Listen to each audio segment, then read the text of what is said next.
चर्चा करेंगे कि राजस्थान में बीजेपी की 11 लोकसभा सीटों पर बुरी तरह हारने के क्या-क्या कारण रहे, जिनमें सबसे पहले अगर बात करें चूरू लोकसभा सीट की, तो यहां पर 2024 में कांग्रेस के राहुल कस्वा ने लोकसभा चुनाव जीता है। यहां पर बीजेपी की मात्र एक गलती से चूरू की लोकसभा सीट कांग्रेस की झोली में चली गई। चूरू बीजेपी का गढ़ माना जाता था, लेकिन राहुल कस्वा का टिकट काटकर बीजेपी ने अपने ही पैरों पर कुल्हाड़ी मार ली। चूरू में राजेंद्र राठौड़ ने राहुल कस्वा का टिकट कटवाकर यहां माहौल ही जाट वर्सेस राजपूत बना दिया। इसलिए चूरू में कहीं न कहीं राजेंद्र राठौड़ ही बीजेपी की हार का सबसे बड़ा कारण रहा। इसके बाद अगर बात करें टोंक सवाई माधोपुर लोकसभा सीट की, तो यहां पर 2024 में कांग्रेस के हरीश चंद्र मीणा ने लोकसभा चुनाव जीता है। यहां पर कांग्रेस के लिए पायलट फैक्टर भी कहीं न कहीं काम जरूर किया है। यहाँ सचिन पायलट की वजह से गुर्जर समुदाय के वोट भी कांग्रेस को मिल गए। वहीं हरीश मीणा एक दमदार चेहरा था, जिन्होंने आज तक एक भी चुनाव नहीं हारा है। वहीं सुखबीर सिंह जौनपुरिया के प्रति जनता की नाराजगी भी कांग्रेस की जीत में सहायक रही है। इसके बाद अगर बात करें करौली धौलपुर लोकसभा सीट की, तो यहाँ पर 2024 में कांग्रेस के भजनलाल जाटव ने लोकसभा चुनाव जीता है। यहाँ पर एससी वोटर्स ने एक तरफा कांग्रेस को वोटिंग की है। इसके अलावा यहाँ पर मीणा समुदाय के वोटर्स भी काफी संख्या में हैं, जिन्होंने कांग्रेस को एक तरफा वोट किया है। इसके अलावा सचिन पायलट की वजह से गुर्जर वोटर्स ने भी कांग्रेस का साथ दिया है। इसलिए एससी, एसटी, मुस्लिम और गुर्जर समुदाय के वोट एक तरफा जाने से यहाँ बीजेपी बुरी तरह से हारी है। इसके बाद अगर बात करें झुंझुनू लोकसभा सीट की, तो यहाँ पर 2024 में कांग्रेस के बृजेंद्र सिंह ओला ने लोकसभा चुनाव जीता है। यहाँ पर बीजेपी के शुभकरण चौधरी भीतरघात का शिकार भी हुए हैं। झुंझुनू में बीजेपी के कई नेता तो बिल्कुल भी एक्टिव नहीं थे। इसके अलावा अग्निवीर योजना से भी युवाओं में आक्रोश था। इसलिए बीजेपी मामूली अंतर से झुंझुनू का लोकसभा चुनाव हार गई।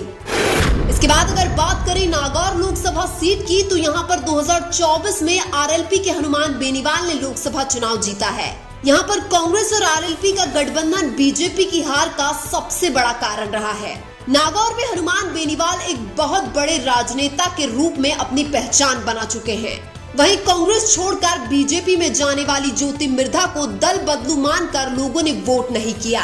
कुल मिलाकर नागौर में हनुमान बेनीवाल जैसे मजबूत नेता और गठबंधन का कोई तोड़ बीजेपी के पास नहीं था। इसके बाद अगर बात करें श्रीगंगानगर लोकसभा सीट की, तो यहाँ पर 2024 में कांग्रेस की कुलदीप इंदौरा ने लोकसभा चुनाव जीता है। श्रीगंगानगर पंजाब के बॉर्डर पर स्थित है, इसीलिए इस सीट पर किसान आंदोलन का भी प्रभाव देखने को मिला है। यहाँ पर भी जातीय समीकरण बीजेपी के पक्ष में नहीं थे।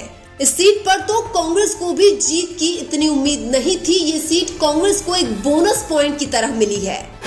इसके बाद अगर बात करें सीकर लोकसभा सीट की, तो यहाँ पर 2024 में सीपीआई के अमराराम ने लोकसभा चुनाव जीता है। यहाँ पर भी कांग्रेस का सीपीआई के साथ गठबंधन करना सही साबित हुआ। इसके अलावा गोविंद सिंह डोटासरा ने भी यहाँ पर बीजेपी को घेरने की पूरी कोशिश की, जिसका फायदा कांग्रेस को मिला। सीपीआई के खुद अमराराम के पास भी सीकर में अच्छा वोट बैंक है और कांग्रेस के साथ आने से जीत पक्की हो गई।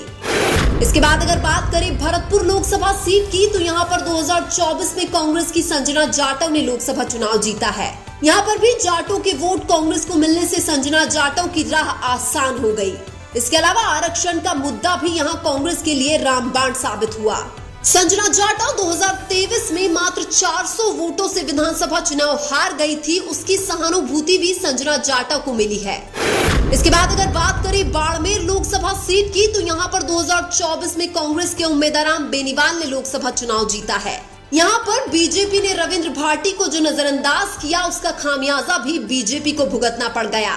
इस बार राजस्थान में जाटों की बीजेपी से नाराजगी थी, जिसका फायदा कांग्रेस के उम्मीदवारों को हुआ। इसलिए बीजेपी के कैलाश चौधरी को ना तो जाटों के वोट मिले और ना ही बीजेपी के परंपरागत वोट मिले। यही कारण रहा कि बीजेपी के कैलाश चौधरी यहाँ पर तीसरे नंबर पर रहे। इसके बाद अगर बात करें बांसवाड़ा लोकसभा सीट की, तो यहाँ पर 2024 में बीएपी के राजकुमार रोट ने लोकसभा चुनाव जीता है। यहाँ पर भी कांग्रेस ने भारत आदिवासी पार्टी का साथ दिया था।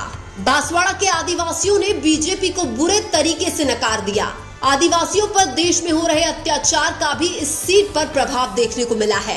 यहाँ पर महेंद्रजीत मालवीय को दल बदलना महंगा पड़ गया और मालवीय की राजनीति खत्म होने के कगार पर आ गई है। बांसवाड़ा में बीएपी के राजकुमार रोट ने साबित कर दिया कि वो ही आदिवासियों का सबसे बड़ा नेता है। बांसवाड़ा में इंडिया गठबंधन की जीत से बीजेपी को पता लग गया कि आदिवासी भी कोई ताकत होती है। इसके बाद अगर बात करें दौसा लोकसभा सीट की, तो यहाँ पर 2024 में कांग्रेस के मुरारी लाल मीणा ने लोकसभा चुनाव जीता है।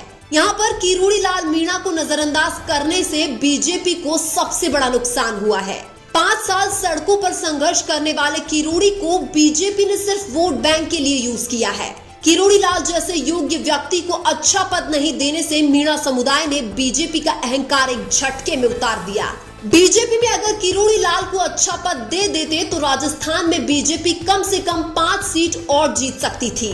दौसा की 8 विधानसभा सीटों में से बीजेपी लोकसभा में केवल एक ही सीट पर लीड बना पाई है, तो दौसा में तो किरोड़ी लाल को नजरअंदाज करना बीजेपी को भारी पड़ गया।